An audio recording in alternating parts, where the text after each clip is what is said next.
Suffering, age, regret, death, betrayal, greed. Power, hatred. I don't know. Love, hatred, power. I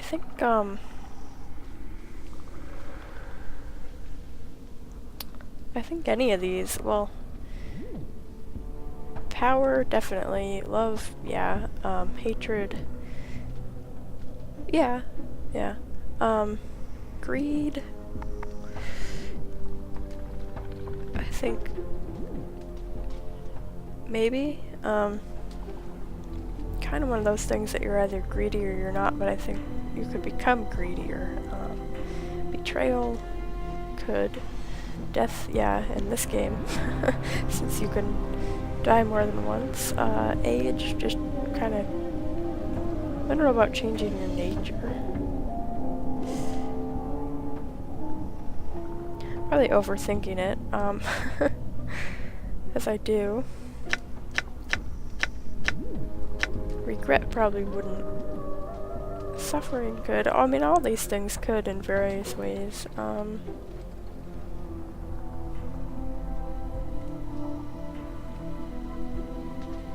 Not sure I'm gonna say. Nothing can change the nature of a man. Beautiful. Well,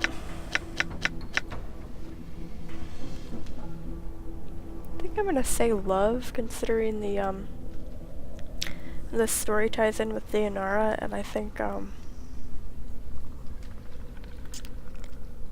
lot of what the Nameless one went through had to do with her, so I think I'm gonna say that. And that is your answer? Be certain before you say. Well, we only have one thing, so it may not be your answer, but it's my answer. That is all I wished for, my precious man. Ravel's smile relaxes. A simple answer, and in the end, many are the men have I laid low while they sought my answer. That's it. Ravel cackles. Countless times has the question been asked, and not once did the pathetic shells who came before me answered with their answer, but always sought to creep inside my mind and find what I thought. There is no truth in that, so I guess if we had answered something about Ravel, would have been the wrong thing, I guess, or not what she wanted.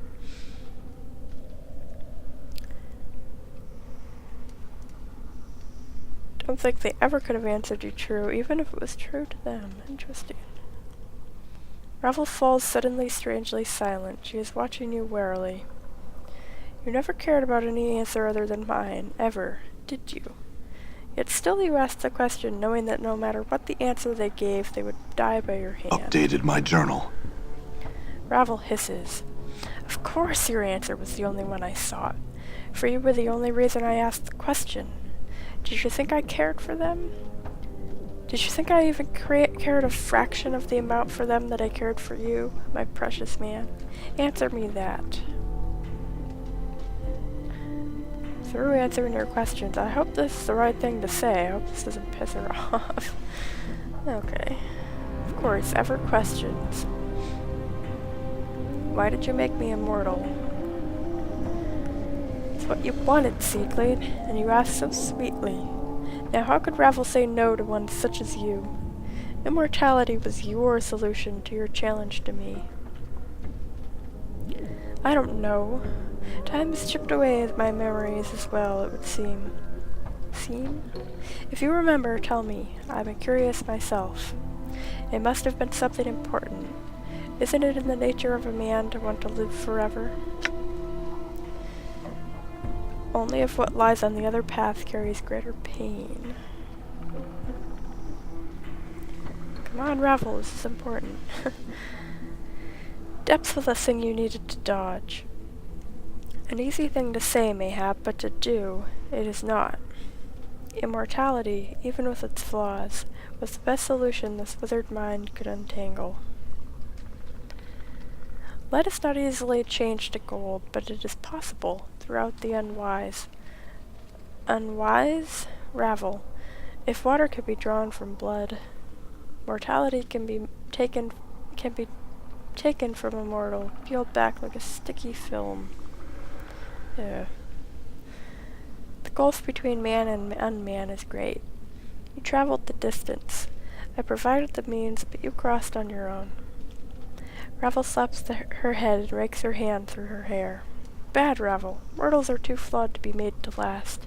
Still they break. They must be dragged kicking and screaming into an unhealthy new mold. Shortcuts must be made, and they can break the molded. For it is not always the mold that breaks, but the substance poured within it. Force something into a shape it was not meant to be, and it breaks. I thought the material was of stronger stuff, but you have been broken. But I am immortal, surely it was a success? You have survived long, immortal one, but you have become the prey of the creature that is life. She cups her hands, then reverses it, forming a canopy with her hands. The body is but a hut for the soul, but now no one dwells in your hut. Puzzle-flushed, broken, beautiful mortal man. The ritual was not a finished thing. Ravel's brows wrinkle, and her talons pick at her hair, tugging on a lone strand. The ritual gave you what you wanted, but great were the costs. The casting of shadows, the quiet, violent death of the mind, and the pain-taken emptiness. These things, a dangerous where are in such a fragile vessel, no matter how strong a mortal man. Regret them and the ritual, do I.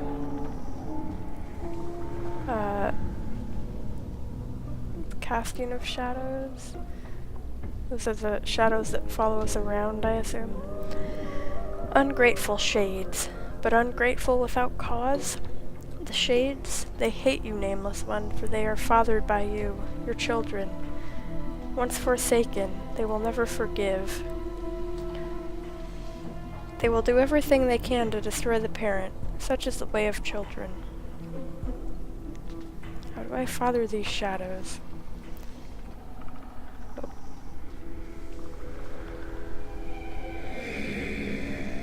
She's showing us, maybe?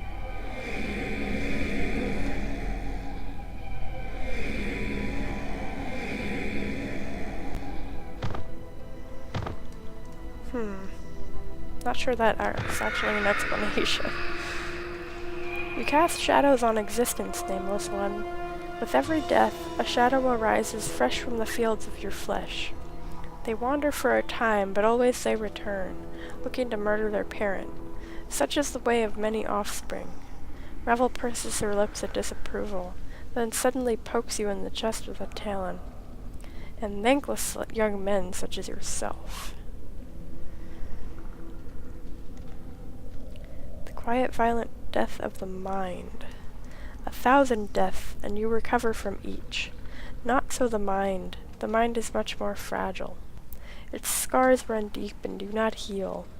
The brain is encased in a hard-boned shell, difficult to breach, but with no defense against that which eats at it from within. And the pain-taking emptiness. You have a hole where your mortality once lay within your shell. She makes her hand into a fist and shakes it. Rattle, rattle goes the hollow man, a baby's plaything, with naught but a tiny stone that clatters and clacks in your frame. Despite these problems, it seemed like the ritual worked. Updated my journal. Do you doubt, Ravel? Of course I delivered on what was promised. Not long after the spell drew to a close, I killed you to see if it had worked. You struggled so, but I kept my grip tight and watched you die your first of many deaths. Ravel clacks her teeth. Then I was learned in its flaws. Ego enwraps us like a prison. Forget I did that it oftentimes serves as a shield. Ravel clicks her tongue.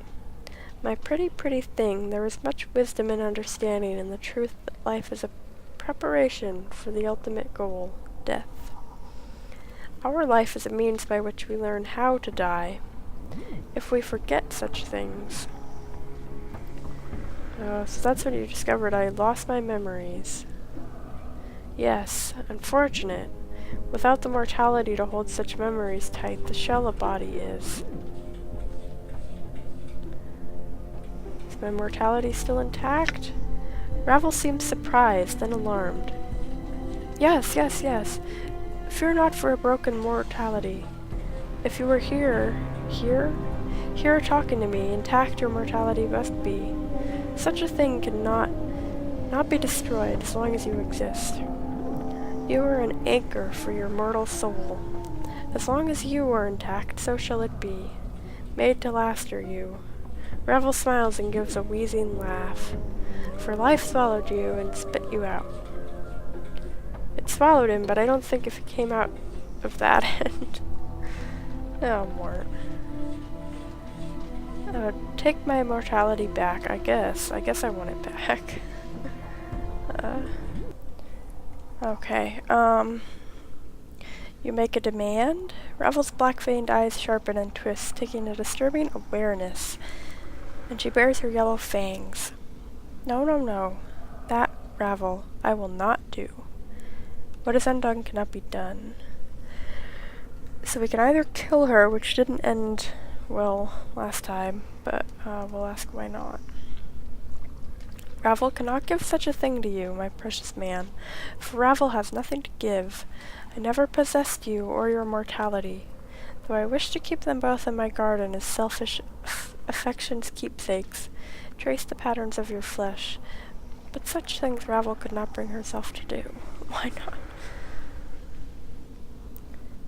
You loved him! Anna breaks her silence. She sounds astonished. You loved him, you did. Okay. Weird time for her to be piping up. Ravel gives the low, wide smile. Is that so hard for you to believe, fiendling? She cackles softly to herself. Does Ravel being Ravel, and thus a myth not deserved, carry such a feeling in her black-brambled heart? No creature is undeserving of such a feeling, Ravel. The histories do not paint such a compassionate picture of you, however.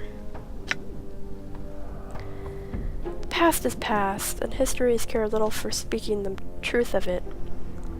Ravel frowns, and then her voice drops slightly, threateningly, as she studies Grace. The feeling brushed to me, yes, and now hold your silvered tongue, abyssal daughter. I need not your soft words to cloud the air here. The man and I shall speak, and you shall bow out of this. I shall attend to you shortly. If you don't have my mortality, where is it? I don't know, sweet thing, but if I were you, I'd get it back quick, quick. No telling what horrible things someone could do to you if they had your mortality for ransom. Ravel clicks her talons together. It would like beholding someone's sweet, succulent soul. A puppet dancing on someone's strings would you be, and a most sad puppet, too. Too? Know where it is, I do not. Well, it would have been too easy for you to know where it could be found. Looks like I'm off on another hunt. Ah, not so quick to rush off, should you be. Ravel gives a horrid smile, her tusks gleaming. I do not know where your mortality lies, my precious man, but there is another may carry the knowing of such a thing. Who's that? Ravel's eyes dim as if she's staring at something in the distance, and her voice slows. A fair-skinned one, must you ask, an angel, a deva, one who soars on the wings of morning and with his hands is the architect of horizons. He lies beyond my keeping, in another cage, in another prison. And his knowing is the knowing of what you wish to know. Ask him your questions, listen to his answers, use them as guides. Updated my journal. Wow, 180,000 experience. In a leaving this prison to another cursed prison you arrive. Through it may not appear to be such to casual glances. Step lightly and find the golden link in the ever-shortening chain. The light shall give the dark of the matter, and new paths shall open to you. Delightfully cryptic, though not surprising.